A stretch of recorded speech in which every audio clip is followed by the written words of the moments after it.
ever man, I'm interested to see paano paggaganahin yung Team Spirit na may Balearic sila. Nako, let's see. Aabangan natin kung paano nga magagana yan sa pagpasok ng ating laban between Team Liquid ID and Team Spirit. Pero ang gusto kong tutukan dito, bukod doon sa mga mages na pinag-uusapan natin, itong mga jungler, itong mga jungle, Joy versus Fanny, medyo madalang nating nakikitang naghaharap to eh. Oo, yung matchup na to is very interesting actually. Refreshing. Kasi nga, paano hahabol ngayon ng isang Fabian or Joy? Yes, you have the mobility, you have the dashes, pero hindi naman biro kasi yung angles na kayang i-accomplish talaga ng angles, isang Fanny talaga. Angles na siya ngayon.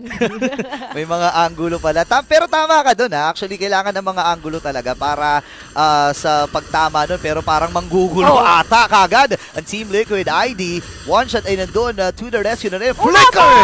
And first blood para sa Team Spirit. Sabi ko sa'yo, it's all about the angles eh. Para dito sa Team Spirit na nga lang din. And ang aga din kasi nag-push through nung flicker dito ni Eskel. And alam naman natin, without the Nether Guard or yung Eternal Guard, eh sobrang nalilimit din yung protecting chance niya, yung survivability niya. Pero balik tayo dito sa ating lineup para sa Team Spirit. Actually, interested pa rin ako sa kung paano yung magiging galaw din nila later on. Ano yung pwedeng gayahin ni Sunset Lover to amplify yung pwedeng gawin ni Sawo? Well, nabanggit mo na to kanina nung drafting eh, no? Pwedeng Avatar of the Guardian, pwede rin naman yung Eternal Guard, or even itong Electrifying Beams, no? Depende sa kanya, depende sa sitwasyon. Minsan kasi yung mga Valentina user, depende sa sitwasyon. Kaya hindi mo na sila kumukuha ng mga ultimates. Para if ever man, kunyari, maipit siya o makakuha siya ng Avatar of the Guardian, makakataka siya, di ba? Ganun pala yun. Kasi ako, pag level 4 ko, gaya agad. Pero that's a quick tip lang din muna from the pros, especially na pwede kasi mag-antay ka muna. Malay nyo, hindi pa pala kayo sa setup. Malay mo, more on pick-off muna kayo. So, maganda na antayin mo muna kung ano yung mga possible na pwede nyong gawing combinations. Speaking of which, handa na nga ang paunang pag-go. Pumasok si Kid Bomba. Kaka-level 4 ng ni Ezekiel dito. Ngayon, nakakuha na rin ng kill ang Team Liquid ID habang talon with the Avatar of the Guardian. Kaya lang, dun sa lawa, nakahuli lang ng hito. Ngayon, atras muna dito si Sunset Lover at ang pag-go ay masisecure dito ng Team Liquid ID. Takbo din si One Shot. Inahabol pa ni Aran. And this time, ay si Weedy ay nag-aabang ng pagkakataon. One shot! Kailangan mo naman pero na one shot siya. Weedy with a kill. How ironic na one shot din siya doon. Grabe, inabutan. Mistulang latigo nga yung suntok din ni Weedy. Kahit hindi naman latigo yung ginagawa niya, suntok yun eh. And ngayon para sa Team Liquid ID na nakuha na nila, kasamot yung naging group nila, especially doon starting sa first turtle natin. Ang ganda ng kuha ng turtle doon nila Fabian, tas exit na siya. That's very good kasi hindi naman nila kailangan ipilit ang mga bagay-bagay. Lalo't nakikita natin, mamaya more on sugod sila kapag ready na rin to rumble to sila Aaron Shiki, katulad nila Yeskel. At ngayon, tututukan din natin kung paano nga ba yung galaw nila ngayon pupunta sa mid lane sila Aaron. Tsaka ang ganda ng naisip dito ng Team Liquid ID, no? Tiwala sila na hindi naman mangunguna sa turtle yan eh. Naka-funny yan eh. Ang gagawin lang yan, antayin na lumiit yung buhay ng turtle tsaka sila lumaban. And ang problema doon, si Ezekiel, hindi pa siya level 4 eh. So tumambay lang muna siya dun sa gilid. Nagpa-level 4 siya, tapos tsaka sila gumo. Kuya, patambay muna. Sige. Patambay. Patambay muna, painom muna ako dyan ha. At kung saktong hindi na siya nauuhaw rin naman. At hindi ka dapat pwede maging uhaw na uhaw sa kill sa ngayon eh. It's all about the mind games, especially sa early. At ngayon, ang gagayahin nga ni Sunset Lover is going to be the Eternal Guard. Most possibly, ayan, ilalaban na nilang turtle na ito. Pero uunahin yata nila si Aaron Shiki. Okay, nasibat doon sa may pader. At buhay pa rin naman dito itong si Aaron Shiki. Nagamitan pa doon ng Spear of Destruction. Pero maganda to kasi napumipwesto na rin naman ng Team Liquid ID dahil alam nila na 15 seconds ay mabubuhay ng ikalawang pag-go. Tsaka ang laking parang ang laking question mark na nakita natin kanina is kung ano nga ba yung gusto niya accomplish. Ma-force ba agad yung flicker doon ni Aaron Shiki? Pero sa ngayon ay mukhang ang Team Liquid ID makakalabang sa positioning pero may damage dito ang Team Spirit. Okay, Avatar of the Guardian, umatras lang muna dito si Weedy pero napaunanan sila dito ni Hiko at nakakuha na nga ng kill. Sunset Lover also will get another one. And the Team Liquid ID, alam nila na kailangan nilang umatras. Wala yung jungler nila, wala yung retry holder. and pagkakataon para sa libreng pagong ng Team Spirit. Sobrang green flag dun para kay Higo. The perfect position for a Beatrix is everything talaga eh. Yung pag-spray niya ng mga bala niya, the way that Sawo also position himself sa pinaka-fronta ng Team Liquid at ma-awkwardan talaga sila mag-jump in dyan kahit si Aran. At andito ang pagpasok. Okay, pasok na rin. Electrifying beats na gamit. Aaron Shiki ay nakakuha din ng kanyang unang kill. And kahit ganun pa man na nangyari, napakarami mga ganks na ginagawa kay Aaron Shiki. Ang importante dito, hindi pa siya na... Gusto mo yung mga setter tanks kasabay ng mga setter or somewhat hybrid tank mo rin na XP. Diba? And the importance of that is syempre is para magkaroon ng mas magandang vantage point. Yung mga core damage dealers nyo. Kailangan ng taga-soak ng damage. Ang SS more on the heal talaga kasi na-provide niya. Pero kasi kailangan din dito is meron ka ring mga panghuli. Katulad ito, tinatry nilang huliin sila Kid Bomba pero hindi sila magtatagumpay. Yeah, balikan ko lang yun. Sa madaling salita, ang mga XP laners kasi natin ngayon ay mga tank 2.0 na, mga pseudo tank na hindi na kagaya dati na may damage and kapag naka-pred rin ka o kaya naka-akay ka, hindi mo kailangan ng damage. Kailangan mo lang mag-frontline and yun talaga yung malaking naitutulong ngayon no ng mga heroes na kaya medyo mahirap na rin. Isipin mo pag nakasasig tapos naka-Estes, paano maabutin yung Hayabusa? May slow ka, 'di ba, yung sa Domain of the Moon Goddess. Pero kasi after nun, ang bilis kakawala, ang bilis kang titirahin na nga lang din ng mga kalaban. Pero ngayon, andito yung part na may ambahan portion muna ulit tayo. At sakto, pag-respawn ng pangatlong turtle sa laban na to. Okay, katlong pagong ay hinahawakan na rin dito ni Aran. Si Sawo ay nakasilip din. So, gusto lamang nilang i-maintain na meron silang vision dito sa ikatlong pagong. 7 minutes na rin naman ang umaandar. So, let's see kung papaano ang galawan dito. At si Hiroshiki, tumatrabaho lang doon sa may bandang ibaba. Habang may nagaganap na rin dito, nagamit na kagad yung mga Jabombi. Sabi ng The Guardian, nahuli si Sawo, nailapag na rin yung Guard. Habang sa may bandang likuran, namatay na kagad si Sunset Lover. And ininext na nga ata itong si Hiko, pero napaulanan siya ng mga Nibiru's Passion. Within, nandun yung Ton, hindi na itutuloy. Habang nakasabit din itong si Kid Boba sa likuran ni Aran. Ang baba na ng buhay. Halos 5% na lang yung buhay dito ni Aran. Makakatalon siya. Andun yung extra shield. At babalik pa dito si Aran. 1v1 na mga makukunat. Naku po, kumuha na muna kayo ng mga pagkain kasi matagal pa to. Matagal pa tong suntukan na to.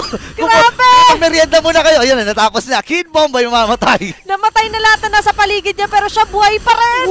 Pero hindi na nga lang din siya magtatagumpay. Sabi dito nila one shot. Hindi, babalikan talaga kita. Ang tagal nung na-waste namin ng time doon talaga, to be honest. Sa dinami-dami ng mga pangyari, naging Lord na nga yung turtle. Isipin mo yun, nag-8 minuto na. Wala nang humampas doon sa pagong at naging Lord na. Kanina kinder pa yan, ngayon grade 1 na. Bilis ng panahon eh. Wait lang andun yung taunt mula kay Witty. Hinahabol siya dito ni Sawo. Sunset Lover, kinuha yung Abbot of the Guardian. So ready sila dito sa 5v5 engagement. Abbot of the Guardian, nauna na kagad. Dito si Witty, pwede siyang puntahan dito pero pumunta na nga rin. Ito nga si One Shot. At siya makakakuha ng pagong ngayon. Si Hiroshiki naman nasa may bandang gitna doon sa Lord Pit. Abbot of the Guardian, isasagot. Nabutan pa si Aaron Shiki. At dalawang mamamatay para sa Team Liquid. Medyo shaky yung sabihin natin initiation doon ng Team Liquid sa totoo lang kasi nakita natin ako yung kinabahan para kay Aaron Shiki, nasa loob siya ng Lord Pit. Sabihin natin sabihin natin may sariling dash pero kasi guys kahit sa boxing di mo gusto na nako-corner ka. Kasi doon ka pwede mabigyan talaga ng mabigyan. Kaso nga lang naabutan din siya doon one way and another. Hindi talaga siya somewhat makaka-survive doon or sobrang limited lang ng chances for survivability doon ng Aaron Shiki. Nilaban nila pero for me parang napaaga din talaga yung Spear of Destruction niya doon. It could have been delayed for a few seconds sana pero ngayon sila yung tinatry i-delay ng Team Spirit na makapag-spread out kasabay ng Lord na mamarcha sa taas is yung pag-flow din ng minion wave doon sa may bandang baba. Nakikita sa minimum si One Shot ha. Oo nga, tumatrabaho lang doon sa may bandang baba pero maganda naman naka-trinity na itong si Aaron Shiki. And mas hihirap doon, no? Demon Hunter Sword, naka-golden staff na rin siya dito. And ano ba yun yung isa? Corrosion Sight? Corrosion Sight. Wait lang, 1v1 na naman. One shot versus Fabian! Habulin ba? Hindi. Ay, naku po. Tikan pa, pero yung nangyari palang basag dun sa itaas. Akala ko, dito sa may bandang ibaba Akala ko nung pagka-notive. Diba? Pero sa ngayon guys, we have to take notice kung paano rin naman tinatry ni Fabian. na guluhin, lituhin dito si One Shot. Kaso funny kasi to na nakita nyo kung gaano kabilis at gaano ka-effective yung ginagawa nila dito na dividing and conquering each and every lane laban sa Team Liquid Academy or Team Liquid Indonesia. And kung po-compare natin sa Turret Destroyed, ay malaki-laki talaga yung napondo na agad dito ng Team Spirit. 5 toro yan, Burrito. Oo. Tapos ngayon, sila pang nakakasakop dito sa lupain ng jungle ng Team Liquid Indo. Alam mo ba, nararamdaman ko ngayon, gigil dito kay Hiko. Iyan mo, tinan mo yung mga Barrett's Rage. Una, napakabilis ng iba to yan. Tapos hindi rin zero damage yan. Tinan mo, napakalayo talaga. Pero sige, bomba ilalapit. Available pa ang kanyang split. Andun din si Sawo. Si Fabian, tamang Rhythm of Joy lang. Naku, nagamit na rin kagad yung kanyang ultimate, yung kanyang electrifying beats. At habang busy silang lahat dyan, ay may busy din ginagawa doon si One Shot. Ng delay, ng nanakaw.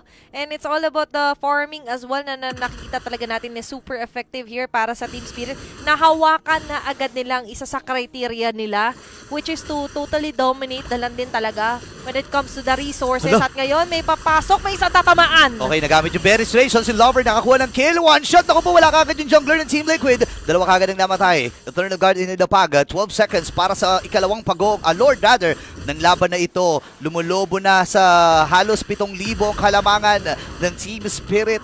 At ayaw na nilang palabasin sa base dito ang Team Liquid ID. Ay, naku, ngayon ay medyo mas mamroblema pa sila. Kasi may Lord na sinisimulan ngayon ang Team Spirit, and even though they're confident, they're making sure na wala munang mga nasa paligid na nag-aabang. Malayo-layo ang mga miyembro ng Team Liquid, kaya ngayon ay malaya itong makukuha ng Team Spirit.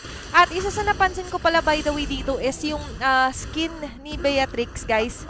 Etong naka-starlight siya, tama, diba? Yung range kasi niya pag nag-ulti siya sa Bennett's Rage, parang mas malawak pa dun sa circle. Pansinin nyo, guys.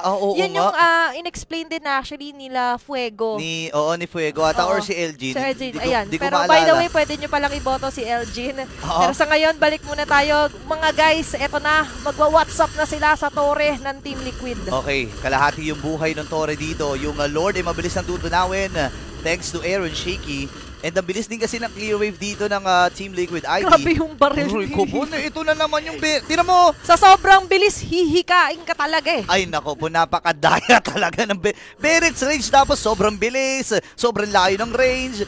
Hindi mo na alam kung ano gagawin mo. Pero alam ata ng Team Liquid na kanilang gagawin na patuloy na yung Dapat of the Guardian. Habang tumama yung Spear of Destruction. Na-destruct na nga dito si Haran. Ngayon si Hiko mamamatay. At yung mga cable play. And this time ay nakakuha na si Fabian ng isa. Pero hindi ka ni one shot. Retribution na nagamit na. Conceal din.